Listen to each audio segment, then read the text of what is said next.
Assalamu alaikum, I'm Aisha and you're watching Samaa News. Here are today's headlines. Saudi Arabia has announced the start of Ramazan after the crescent moon was sighted. The holy month begins today, with faithful fasting daily from dawn to dusk. Worshippers will begin their day with sahar before sunrise and break their fast at sunset with iftar, marking the 9th month of the Islamic calendar. Meanwhile, Pakistan's Central Ru'et-e-Hilal Committee will meet in Peshawar to sight the Ramazan crescent today. An official announcement is expected after the meeting on Wednesday.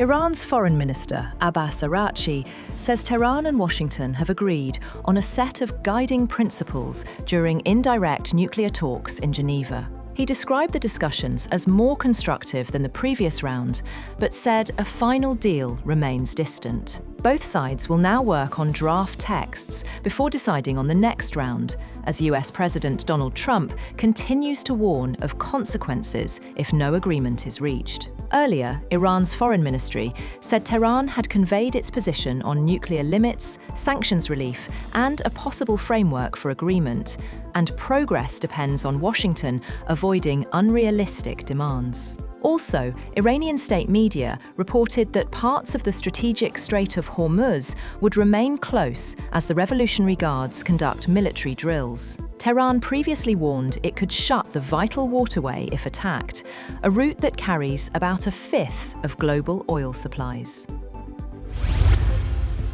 Meanwhile, US President Donald Trump has said that he will be involved indirectly in high-stakes talks between Iran and the US over Tehran's nuclear program, adding he believed Tehran wanted to make a deal. Trump told reporters aboard Air Force One that these talks will be very important. Asked about the prospects for a deal, Trump said Iran has long sought a tough posture in negotiations, but learned the consequences of that approach last summer when the US bombed Iranian nuclear sites. The foreign ministers of 8 Islamic countries, including Pakistan, have strongly condemned Israel's decision to designate lands in the occupied West Bank as so-called state land. In a joint statement, the ministers described the move as a serious violation of international law and a dangerous escalation that threatens the prospects of a two-state solution. The joint statement was issued by the foreign ministers of Pakistan, Egypt, Jordan, the United Arab Emirates, Indonesia, Turkey, Saudi Arabia, and Qatar. Bangladesh Nationalist Party leader Tariq Rahman has been sworn in as Bangladesh's Prime Minister, marking a decisive political shift in the South Asian nation after his party's sweeping parliamentary election victory. Rahman, son of former Prime Minister Khalida Zia and assassinated President Ziaur Rahman, takes office facing urgent challenges, including restoring political stability, rebuilding investor confidence, and reviving key industries such as the garment sector after the prolonged turmoil that followed the Gen Z-led uprising that toppled Sheikh Hasina's government in 2024. Trilateral peace talks between Ukraine, Russia, and the United States have begun in Geneva. Ukraine's delegation head, Rustem Umerov, confirmed the start of the two-day discussions, focused largely on territorial disputes. US President Donald Trump is pressing both sides to reach a deal quickly, though Kiev says it is facing the greatest pressure to make concessions.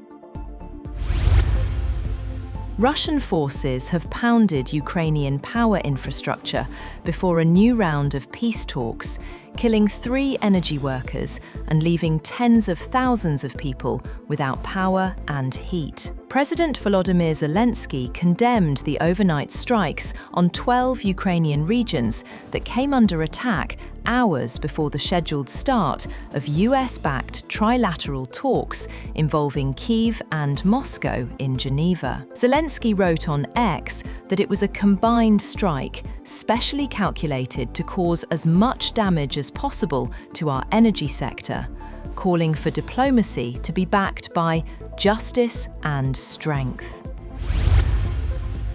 At least 11 security personnel embrace martyrdom after terrorists targeted a joint forces checkpost in Bajaur.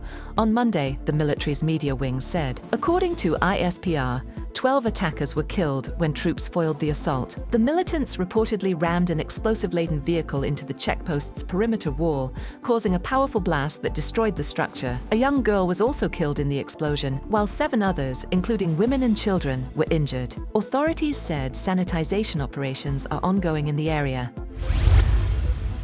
The US Southern Command says it carried out 3 strikes on vessels in the Eastern Pacific and Caribbean and killed 11 men in the operations. According to the US military, intelligence showed the boats were moving along known drug trafficking routes and were engaged in narco-trafficking activities.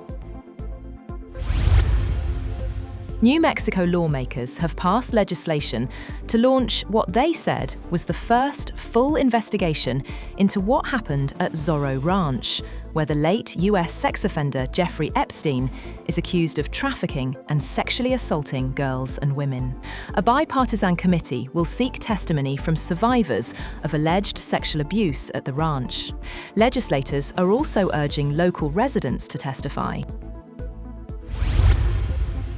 And China has launched a new visa-free policy for British passport holders, allowing stays of up to 30 days for tourism, business and family visits. The move took effect as Spring Festival celebrations began, with visitors in Beijing welcomed with prize draws and holiday gifts. The policy follows British Prime Minister Keir Starmer's recent visit to China, as both sides seek closer ties and increase travel. That's all for now. For more updates, visit www.samaa.tv. Thank you for watching Samaa News.